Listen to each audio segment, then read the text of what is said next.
بسم الله الرحمن الرحيم. بداية، اليوم دار المنار احتفلت باللي هو احتفال بفوز منتخب البحريني بدورة كأس الخليج ال 26. فالحقيقة قبل ما أبدأ حبيت أرفع التهاني والتبريكات إلى سيدي جلالة الملك وإلى ولي العهد رئيس الوزراء وإلى الشيخ ناصر والشيخ خالد الله يحفظهم بهذا الفوز الكبير، والى شعب البحرين. الحقيقه دار المنار من ضمن اللي هو الهيئات والوزارات التي احتفلت بهذه المناسبه.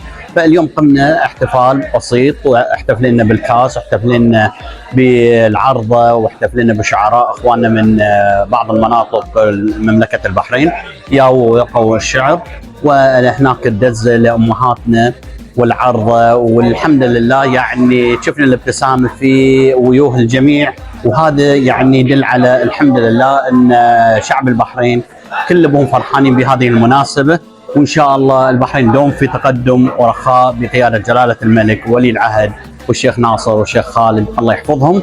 فان شاء الله يعني ايامنا كلها سعيده. وهم في نهايه الاحتفال احتفلنا جميعا امهات واباء وضيوف المدعوين كلهم على الكيكه الكبيره التي يعني قدمتها دار المنار في هذه المناسبة بعلم البحرين الغالي على قلوبنا، يحمل هذه الصورة، وأمامه اللي هو الكاس الذي حصلوا عليه لاعبينا. وما ننسى الله يعطيهم الصحة والعافية لاعبينا اللي اجتهدوا وكافحوا وطلعوا، نعم وانهم رجال وهم رجال في هذه المناسبة، اللي رفعوا اسم البحرين عاليا في المحافل الرياضية.